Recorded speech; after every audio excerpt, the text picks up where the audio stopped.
मुंबई 1950 एक आम bus conductor मुसाफिरों को हंसाता था। उसकी आवाज में एक नशा था, एक जादू था।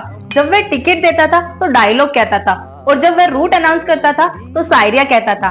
मुसाफिर हंसते थे, लेकिन किसी को नहीं पता था कि एक छोटा सा आदमी एक दिन पूरी दुनिया को हंसाने वाला है। सुनो रे भैया, हम लाए हैं एक खबर मस्तानी। ये कहानी है बदरुद्दीन जमालुद्दीन काजी की, जो जॉनी वॉकर बन गए। बस कंडक्टर से बॉलीवुड का क्राउन प्रिंस ऑफ कॉमेडी तक एक ऐसा सफर जो शुरू हुआ गरीब घर के चूल्हे की रोशनी में और पहुंचा सिनेमा हॉल की चमकती लाइट तक। मगर हर स्टोरी के पीछे छुपे होते हैं वो स्ट्रगल वाले लम्हे जिन्हें कोई नहीं देखता। आज हम जानेंगे ऐसे ही एक इंसान की कहानी जिसमें अपने दर्द को हंसी में बदला और अपनी गरीबी को ताकत बनाया, और फिर कैसे सब कुछ जिंदगी ने उनसे छीन लिया। 1924 इंदौर की उन गलियों में जहां पर हर घर में सपने देखे जाते थे, वहां पर जन्म हुआ बदरुद्दीन जमालुद्दीन काजी का। उनके अब्बू एक मिल में काम किया करते थे, दिन भर मेहनत किया करते थे और शाम को कहानी सुनाया करते थे। उनकी अम्मी घर संभालती थी और बच्चों को पढ़ाती थी। पांचों भाई बहन का और पूरा परिवार खुशियों से भरा हुआ था, लेकिन शायद किस्मत को कुछ और ही मंजूर था। मगर जिंदगी का एक पहला झटका आने वाला था। 1930 का रिसेशन इंदौर की मिल तक पहुंचा। रातों रात लाखों नौकरियां चली गई और बदरुद्दीन के फादर भी उसी में शामिल थे। सपने टूटे और एक ही रास्ता बचा, बॉम्बे। 1930s का बॉम्बे, जहां एक तरफ मरीन ड्राइव की चमक और दूसरी तरफ चौल की तंग गलियां, जहां एक तरफ फिल्मी दुनिया के सपने और दूसरी तरफ जीने मरने के सवाल। पूरा परिवार और एक 10 बाई 12 फीट का कमरा जहां सपने देखना बहुत ही मुश्किल था। छोटे बदरुद्दीन की पढ़ाई रुक गई और क्लास 6 से ही फुल स्टॉप लग गया। 10 साल का बच्चा जिसके कंधे पर पूरे परिवार की जिम्मेदारी। वो सुबह 4 बजे उठते थे और आइस कैंडी बनाने की मशीन चलाना और फिर सड़कों पर आवाज लगाना। मगर जो चीज बदरुद्दीन को हर बच्चे से अलग बनाती थी वो ये थी कि वो हर एक तकलीफ को मुस्कुराकर फेस किया करते थे। जब कस्टमर आइस कैंडी लेने आया करते थे तो वो उनको सिर्फ कैंडी नहीं दिया करते थे, वो उनको देते थे एक परफॉर्मेंस, एक छोटा सा जोक और एक मिमिक्री।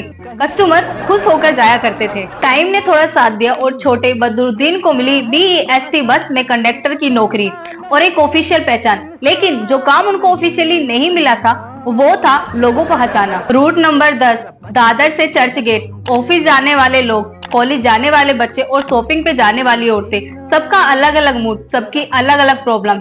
लेकिन जब बदरुद्दीन की बस आती थी तो एक जादू होता था। वो सिर्फ कंडक्टर नहीं थे, वो थे एक एंटरटेनर जो किस्मत की वजह से वो बस सर्विस में आ गए थे। लेकिन ये बात किसी की नजरों में आने वाली थी। 13 मार्च 1951 रूट 10 पर एक पैसेंजर चढ़ते हैं जिनका नाम था बलराज साहनी। इंडियन सिनेमा का ऐसा रिस्पेक्टेड नाम जिन्होंने 2 बीघा जमीन जैसी मास्टरपीस दी थी। उन्हें क्या पता था कि ये सफर इंडियन सिनेमा का इतिहास बदलने वाला था। बस चलती है और बदरुद्दीन अपना शो शुरू करते हैं।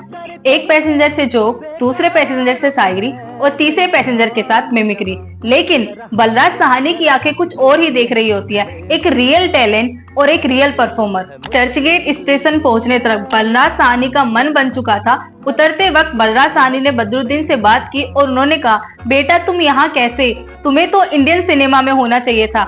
लेकिन बदरुद्दीन हंसते हुए कहते हैं कि मैं तो बस एक आम कंडक्टर हूँ। उसके बाद बलराज साहनी कहते हैं कि नहीं, तुम एक आर्टिस्ट हो और तुम्हें इंडियन सिनेमा में होना चाहिए। बलराज साहनी के दिमाग में एक नाम था, गुरुदत्त, जो 1950 का फिल्म मेकर जो इंडियन सिनेमा को आर्ट बनाने में विश्वास रखता था। अगर बदरुद्दीन का टैलेंट कोई शेप में कर सकता था तो वो थे गुरुदत्त। पहली बार जब बदरुद्दीन प्रोफेशनल स्टूडियो पहुंचे, हर जगह लाइट, कैमरा, एक्टर्स को मेकअप में देखकर उनका कॉन्फिडेंट हिल गया। उन्हें लगा शायद वो गलत जगह पर आ गए हैं। लेकिन जब गुरुदत्त ने उनसे बात की तो उन्हें लगा कि ये बहुत ही दयालु और नेक इंसान है। स्क्रीन टेस्ट के वक्त उनको रोल मिलता है एक शराबी इंसान का। जिस इंसान ने कभी जिंदगी में दारू नहीं पी, उनको परफॉर्म करनी थी एक शराबी की। कैमरा रोल होता है, वो ट्रांसफॉर्म हो जाते हैं। Natural acting, perfect body language और फ्लोलेस कॉमिक टाइमिंग, ये सब देखकर गुरुदत्त के चेहरे पर एक मुस्कुराहट आ जाती है। कॉन्ट्रैक्ट साइन के साथ एक नया चैप्टर शुरू हो गया और उनको सबसे पहले अपना नाम बदलना था, क्योंकि बदरुद्दीन जमालुद्दीन काजी इंडियन सिनेमा के लिए एक हैवी नाम लग रहा था। उनकी ड्रंक परफॉर्मेंस देखकर गुरुदत्त ने सोचा, क्यों ना इनका नाम जॉनी वॉकर रख दिया जाए, एक विस्की ब्रांड के नाम पर। 1951 में बाजी फिल्म में जॉनी वॉकर का डेब्यू था देव आनंद के साथ। गुरुदत्त की डायरेक्शन में और गीता दत्त के गानों के साथ सपोर्टिंग रोल था, मगर इम्पैक्ट लीडिंग एक्टर जैसा। फर्स्ट सीन से लास्ट सीन तक हर अपीयरेंस में कुछ नया। फिल्म रिलीज होती है और सिनेमा हॉल में जब जॉनी वॉकर का सीन आता है, लोग तालियां बजाना चालू कर देते थे। ना हीरो के लिए, ना हीरोइन के लिए, बल्कि नए कॉमेडियन के लिए जिसके पास कुछ अलग था। क्रिटिक्स ने नोटिस किया, न्यूज़पेपर में रिव्यू आया, a new comic star is born in Hindi cinema. Cinema history में कुछ ऐसी पार्टनरशिप लीजेंडरी है जैसे राज कपूर और शंकर जयकिशन, वैसे ही शाहरुख खान और यश चोपड़ा। वैसे ही एक नाम ऐड होता है, गुरुदत्त और जॉनी वॉकर। डायरेक्टर कॉमेडियन का एक ऐसा कॉम्बिनेशन जो जादू क्रिएट करता है। प्यासा, कागज के फूल, चौदहवीं का चांद, हर फिल्म में जॉनी वॉकर एक कॉमिक रिलीफ देते थे, बल्कि एक स्टोरी का एक खास हिस्सा बनते थे। गुरुदत्त की फिल्म में डेप्थ था, फिलॉसफी थी, और जॉनी वॉकर उस डेप्थ को बैलेंस करते थे। प्यासे में जब जॉनी वॉकर गुरुदत्त को कंसोल करते हैं तो वो सीन सिर्फ एक कॉमेडी नहीं था, बल्कि वो एक इमोशनल सपोर्ट था, और ऑडियंस उस सीन को देखकर हंसी नहीं रही थी बल्कि इमोशनल भी हो रही थी। ये था जॉनी वॉकर का जादू। 1958 जॉनी वॉकर के करियर का वो साल जिससे उन्हें कॉमेडियन से आर्टिस्ट बनाया। फिल्म थी मधुमती। विमल रॉय की डायरेक्शन, दिलीप कुमार और विजयंती माला का रोमांस और जॉनी वॉकर का बेस्ट परफॉर्मेंस। अवार्ड सीजन आया और एक अनाउंसमेंट ने जॉनी वॉकर की लाइफ चेंज कर दी। Filmfare award for the best supporting actor, पहला मेजर रिकॉग्नाइजेशन और इंडियन सिनेमा का ऑफिशियल स्टैम्प। अवार्ड स्पीच भी उन्हीं की तरह सिंपल, ग्रेटफुल और हम्बल। जब वो अवार्ड लेते हैं तो वो कहते हैं कि ये अवार्ड सिर्फ मेरा नहीं है, ये अवार्ड उन सबका है जो सपने देखते हैं। ये सब सुनकर इंडस्ट्री को एहसास हुआ कि ये सिर्फ कॉमेडियन नहीं है, ये है एक complete performer. 1915 and 60 Johnny Walker का गोल्डन इरा।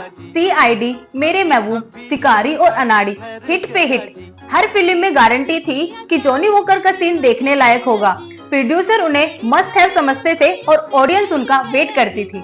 और फिर आया वो गाना जो जॉनी वॉकर का सिग्नेचर बन गया, सर जो तेरा चकराए फ्रॉम प्यासा। सर जो तेरा चकराए या दिल डूबा जाए, आजा प्यारे पास हमारे, काहे घबराए, काहे घबराए।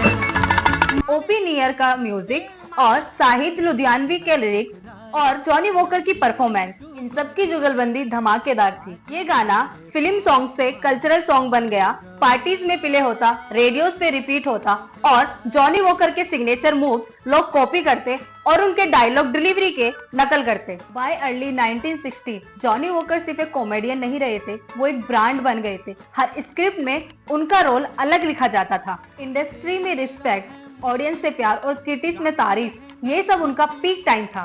सफलता के पीक पर जॉनी वॉकर के दिल में एक ख्वाहिश आती है सीरियस एक्टर बनने का।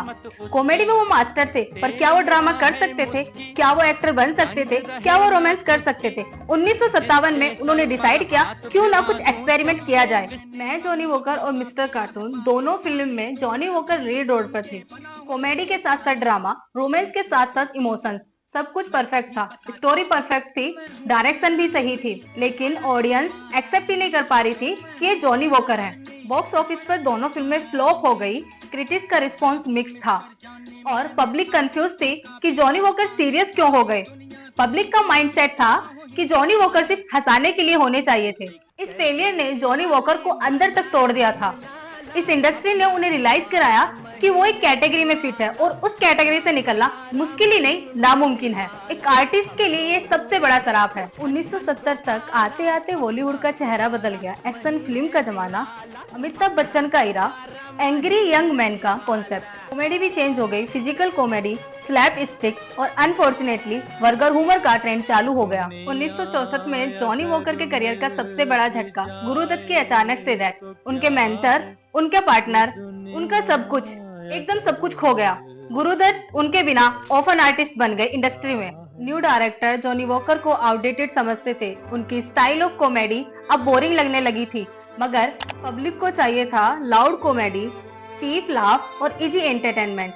और अब जॉनी वॉकर के पास ऑफर कम आने लगे थे। एक टाइम था जब प्रोड्यूसर खड़े होते थे लाइन में जॉनी वॉकर को साइन करने के लिए, और आज जॉनी वॉकर खुद खड़े होते हैं लाइन में काम मांगने के लिए। फेम से गुमनामी तक का सफर उनके लिए बहुत ही मुश्किल। तो चूंकि 14 साल से तुम्हें कट ऑफ हो गया हूँ ना, तो बहुत दिन के बाद ये नौबत आई है।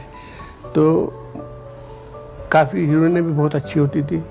और सबसे बड़ी बात क्या थी कि माहौल जो था वो एक फैमिली का माहौल होता था। ऐसा लगता था कि भाई ये एक फैमिली है जिनके साथ हम काम कर रहे हैं, जो वो चीज़ आज बिल्कुल नदारद हो गई है। और डायरेक्टर एक आदमी वाहिद होता था जो टीम का कप्तान होता था, जिसके सामने कोई आवाज़ नहीं कर सकता। और पाबंदी इतनी सख्त थी कि सुबह 9:30 बजे मेकअप करके रेडी होना चाहिए सबको, कोई भी आर्टिस्ट हो कितना ही बड़ा हो। तो ये बहुत अच्छा माहौल, बहुत अच्छा एटमॉस्फेयर था, तो काम करने में सबके साथ मजा आता था। 1970 के बीच में जॉनी वॉकर ने एक ब्रेव डिसीजन लिया जो हर कोई एक्टर्स नहीं कर पाता। उन्होंने फिल्म इंडस्ट्री को छोड़कर बिजनेस स्टार्ट करने का डिसीजन लिया। उन्होंने कीमती पत्थरों का बिजनेस स्टार्ट किया जो अब उनकी नई दुनिया थी। एक्टिंग में जो ऑनेस्टी थी वही वो बिजनेस में लाए और धीरे धीरे वो एक सक्सेसफुल बिजनेसमैन बन गए। और ये प्रूफ था कि टैलेंट सिर्फ एंटरटेनमेंट तक सीमित नहीं होता। प्रोफेशनल लाइफ में कितने भी अप्स एंड डाउन आए, लेकिन पर्सनल लाइफ में वो हमेशा स्टेबल रहते थे। उनकी वाइफ नूरजहां, जिनसे उनको 6 बच्चे थे, 3 बेटियां और 3 बेटे, उनका परिवार हमेशा खुशियों से भरा रहता था। वही आदमी जो स्क्रीन पर कॉमेडी किया करते थे, घर में वो एक रिस्पॉन्सिबल पिता थे। अपनी एजुकेशन इनकम्प्लीट होने की वजह से उन्होंने अपने बच्चों को एजुकेशन फॉरेन कंट्रीज में दी और पर्सनल सैक्रिफाइस किए फैमिली के फ्यूचर के लिए। आज जब हम हिंदी सिनेमा की कॉमेडी डिस्कस करते हैं तो उनका नाम टॉप पर आता है, जॉनी वॉकर। जो स्टैंडर्ड उन्होंने सेट किया था क्लीन कॉमेडी का, वो आज भी रिलीवेंट है। कपिल शर्मा हो या जॉनी लीवर हो, इन सभी की कॉमेडी कहीं ना कहीं जॉनी वॉकर से इन्फ्लुएंस है। जॉनी वॉकर साहब, किशोर कुमार साहब, महमूद साहब, जगदीप साहब, है ना, ये हमारे बड़े थे, इनको हम देख देख के बड़े हुए। वो क्लीन टाइमिंग, इंटेलिजेंस, ह्यूमर सभी जॉनी वॉकर्स की देन है। 1997 में चाची 420 में उनकी लास्ट परफॉर्मेंस थी। छोटा रोल था लेकिन इम्पैक्ट बड़ा था। 73 साल की उम्र में भी उनकी टाइमिंग परफेक्ट थी, एक्सप्रेशन परफेक्ट थे, जिससे प्रूफ होता है कि रियल टैलेंट कभी नहीं मरता। स्टूडियो पहुंचे, वहां पे सीधा मेकअप रूम में गए, पूछे मेकअप वाला कहाँ है, मेकअप नहीं है तो डब्बा ला, खुद अपना मेकअप किए, ड्रेस मैन को बोला मेरे कपड़े ला, खुद अपने कपड़े पहने, मेकअप किए, रेडी हो गए। 8:50 या 8:55 को कमरे से बाहर आए और मुझे बोलते हैं जाके डायरेक्टर को बोल मैं रेडी हूं, और जाके कुर्सी पे बैठ गए। मैं बोला डैडी किसको बोलूं, कोई भी नहीं आया। 29 जुलाई 2003 को हमने जॉनी वॉकर को खो दिया। इंडस्ट्री ने एक लीजेंड को खो दिया और इंडिया ने एक असली कलाकार को।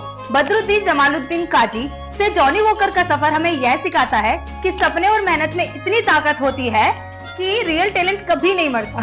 जॉनी वॉकर जिन्होंने इंडिया को हंसाया, दिल से हंसाया, उनकी डेथ एंटरटेनमेंट इंडस्ट्री का गोल्डन चैप्टर का अंत था। उनकी हंसी, उनका स्टाइल हमेशा के लिए आबाद है, क्योंकि असली कॉमेडियन कभी नहीं मरते, वो हंसते हंसते अमर हो जाते हैं।